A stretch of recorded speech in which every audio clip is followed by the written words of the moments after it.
안녕하세요. 재테크 관련 궁금한 내용들을 풀어주는 재테크 구단 시간입니다. 자, 오늘 이야기해 볼 것은 지식산업센터에 대해서 한번 이야기를 해보려고 합니다. 이게 지식산업센터, 요즘에 뉴스에 많이 나오죠? 이게 뭐냐? 이 지식산업센터는 흔히들 아파트형 공장이라고 불리는 그런 건물이고요.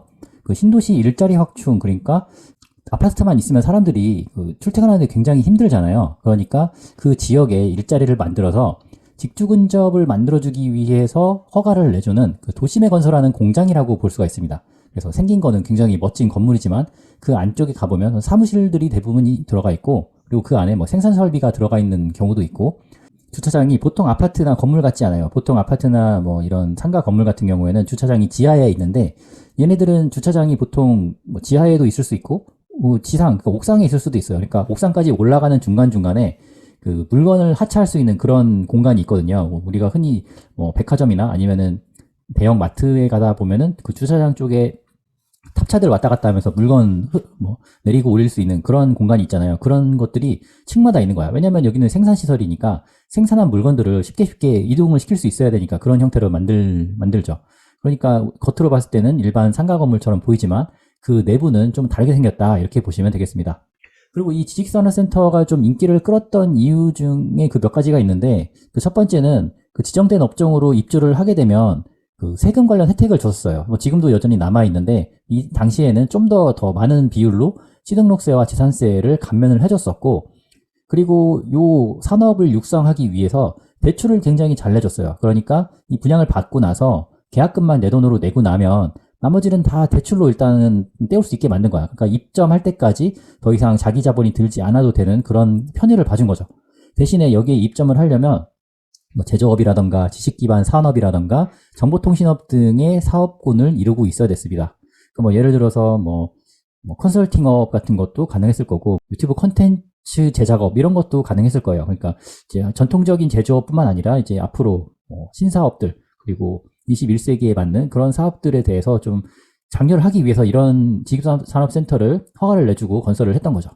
저도 이 지식산업센터가 어떤 건지 한번 알아보려고 당시에 분양을 했었던 사무소에 한번 간 적이 있어요. 물론 이제 제가 직접 분양을 무조건 받겠다라고 해서 간 건 아니었고, 2018년도였는데 그 당시에는 지식산업센터가 막 붐을 일으키는 전이었어. 그런데 돈이 된다는 소리를 좀 들었거든, 제가 어디선가.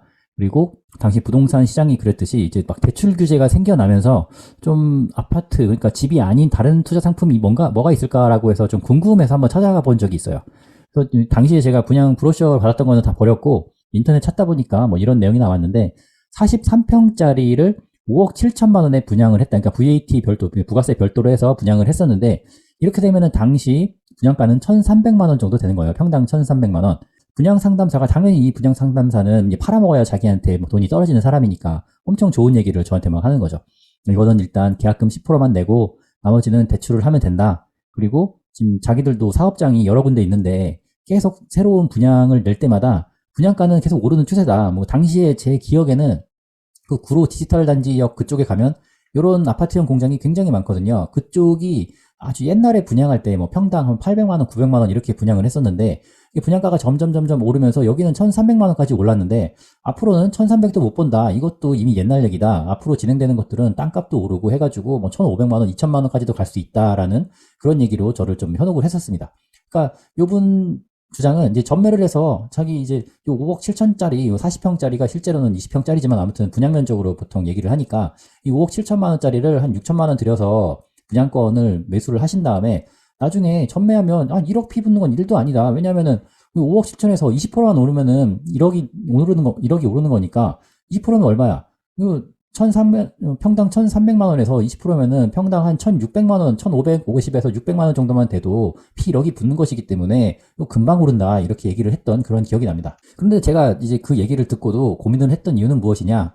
5억 7천 원을 투자를 만약에 내가 한다면 물론 이제 대출을 끼고 할 거긴 하지만 이게 전부 다 내 자기 자본이라고 했을 때 과연 월세를 얼마를 받아먹어야 내가 이득이 되느냐라는 그런 계산을 해봤을 때 단순하게 5%의 수익률을 내가 받으려면 240만 원을 한 달에 받아야 돼. 근데 내가 사업주라고 했을 때 과연 20평 면적에서 240만 원의 수익을 낼 수 있는 뭔가를 할 수 있을 것인가라고 스스로 한번 물어봤어요. 물론 제조업으로는 사실상 불가능하다고 생각을 했고 240만 원을 매달 월세를 내면서도 안정적으로 수익을 내가 낼 수 있을까라고 했을 때 저는 사실 자신이 없었어요. 어떤 걸 해야 될지 떠오르는 게 없었기 때문에 다른 사람도 마찬가지일 거라고 생각을 해서 이거는 안 하는 게 좋겠다라고 생각을 했고, 그리고 또 다른 이유가 뭐였냐면은 분양을 받으려면은 개인으로는 받을 수가 없어. 제 이름으로는 이 분양을 받을 수 없었기 때문에 뭔가 사업자를 냈어야 됐어요. 아까 전에 얘기한 것처럼 입점 가능 업종이 뭐 지식 기반한 뭐 사업, 뭐 제조업 이런 거에 됐는데 뭐 개인은 당연히 안 되니까 사업자를 내야 했어. 그러니까 사업자를 안 갖고 있는 사람은 엄밀히 따지면 이거를 받을 수 없어야 되는 거예요. 그런데 분양사무소에서 뭐라고 했느냐? 자기들이 일단은 사업자 내는 거를 도와준다는 거예요. 왜냐하면 이 사업자라는 게 그 허가제가 아니거든. 그냥 등록제거든. 내가 가서 나 이런 사업을 하겠습니다라고 하면 사업자가 나와요. 그렇기 때문에 가라로 만들 수 있단 말이야. 그러는데 저는 개인적으로 그런 거 굉장히 싫어하거든요. 약간 좀 가라로 하는 거, 막 구라치는 거 이런 거 싫어하기 때문에 아니 사업을 안 하는데 내가 사업자를 왜 내냐라고 생각을 해갖고 저는 그냥 사무소에서 나와버렸어요. 안 한다. 나는 사업자 낼 생각도 없고 사업자만 받을 수 있는 거라면은 나는 안 하겠다라고 나왔던 기억이 납니다. 그래서 그 해당되는 요 지식산업센터의 현재 시세를 한번 찾아봤는데 그 뭐 매매 내역은 알 수가 없으니까 지금 매물로 나와 있는 게 28평짜리가 5억 5천에 나와 있어요. 그러니까 이거는 평당 1,900만 원에 해당하는 금액이니까 당시 분양가 뭐 평당 1,300, 1,400보다는 오른 거는 맞지만 이게 해당되는 물건 똑같은 사이즈인데 월세는 160이란 말이에요. 그러니까 160만 원 기준으로 요 수익률을 계산해 보면 3.5%예요. 3.5%. 그럼 내가 이거 임대 주면서 겨우 3.5% 수익률을 얻으려고 이걸 살 가치가 있느냐라고 했을 때 저는 지금 그렇지는 않다고 생각을 해요. 왜냐면은 지금 잘만 찾아보면 아니 뭐 적금을 들어도 4%를 받을 수 있는 세상에서 굳이 내가 머리 아프게 이거를 월세 받아갖고 3.5%를 왜 받냐고.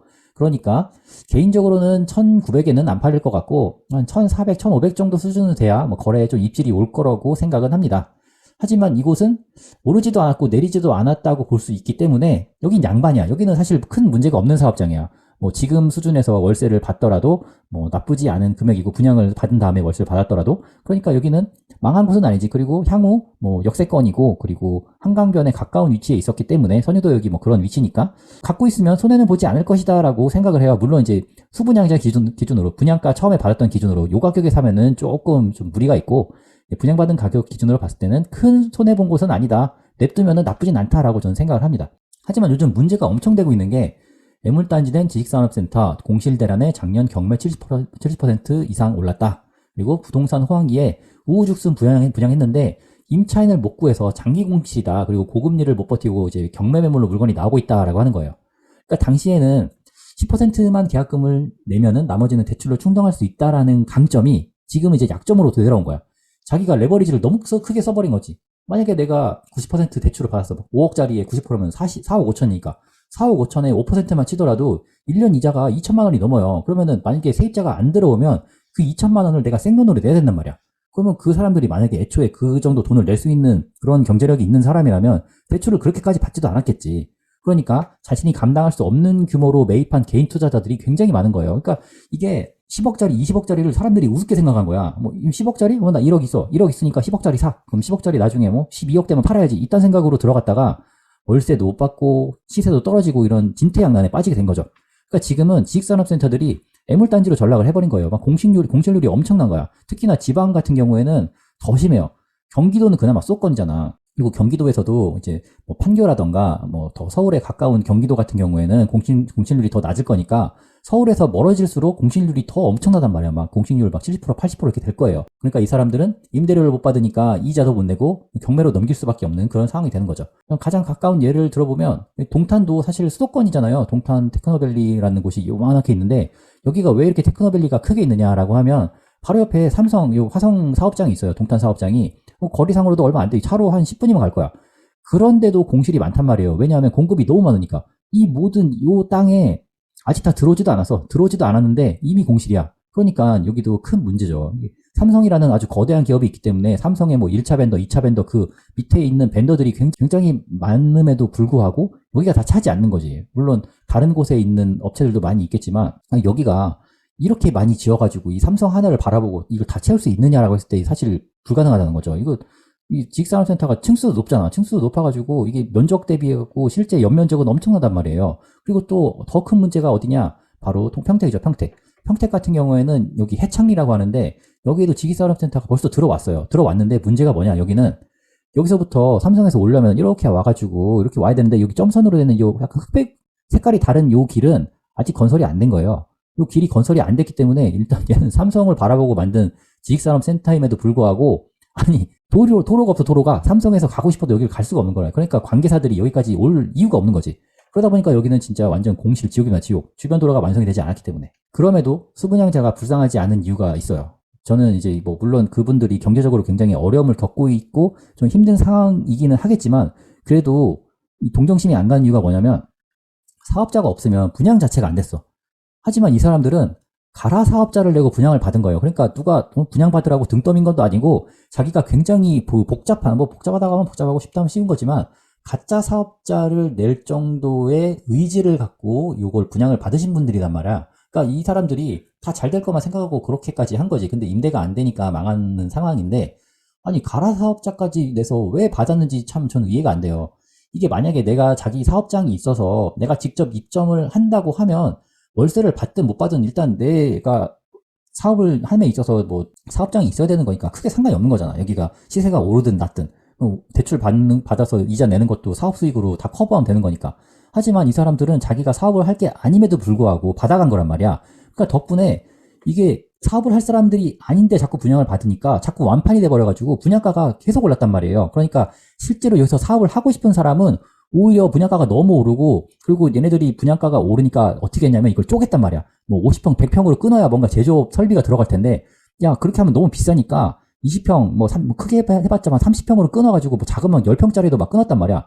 그러면 얘네들이 이걸 다 쪼개가지고 팔다 보니까 진짜 제조업 크게 하고 싶은 사람은 여기 들어가고 싶어도 못 들어가는 상황이 생겨버린 거야. 왜냐하면 한 층을 다 써야 되는데 한 층이 막 한 10개로 쪼개져 있어. 근데 와가지고 막 사람들이 한 개, 두 개 분양받아가. 그럼 이 사람은 이 층을 다 써야 되는데 저것 때문에 아 여기는 사이즈가 안 나와가지고 요 평수가 안 나와서 내가 못 쓰겠다라는 그런 결론에 이르기 때문에 못 들어가는 거야. 그러니까 직주근적, 그러니까 도시에 가까운 곳에 들어가서 근로자들도 좀 편하게 일하고 할 수 있는 상황이 될 수 있었는데 엄한 사람들이 분양을 받아가 버리니까 이 진짜 제조업 할 사람들이 못 들어가 버린 거죠. 그리고 대출을 90% 받을 때는 레버리지로 내 돈 10%만 넣고 여기 전체 금액이 10%만 올라도 나는 100% 레버리지로 번 거야 라는 그런 생각을 했을 텐데 지금 역으로 되치기 받은 거 아니야. 되치기 역으로 완전 뒤통수 맞은 거니까 그냥 자기가 욕심 부리다가 망한 상황이라고 저는 보여집니다. 자, 앞으로 이 지식산업센터가 어떻게 해결될지는 저는 사실 감이 없어요. 이거는 진짜 아주 큰 문제가 될 것 같아요. 이제 결국에는 다 뭐 경매로 싹 넘어가고 뭐 사람 다 신용불량자 되고 그렇게 한번 싹 밀어내서 경매 낙찰가가 좀 떨어진 상태로 낙찰이 몇 번 되고 이렇게 좀 사이클이 돌아야 제대로 시세도 형성이 되고 월세도 좀 낮아지고 해서 다시 또 이런 실제 사업자들이 입점하게 되는 그런 선순환이 일어날 것 같습니다. 뭐 분양받아서 망하신 분들은 굉장히 안타깝지만 다 욕심부리다가 그렇게 된 거니까 앞으로는 욕심부리지 마시고 정말 정당한 투자 그리고 법적으로 문제가 없는 투자만 하시길 바랍니다. 자, 오늘 여기까지 하고 다음 시간에 또 다른 재밌는 재테크 이야기로 찾아뵙도록 하겠습니다. 감사합니다.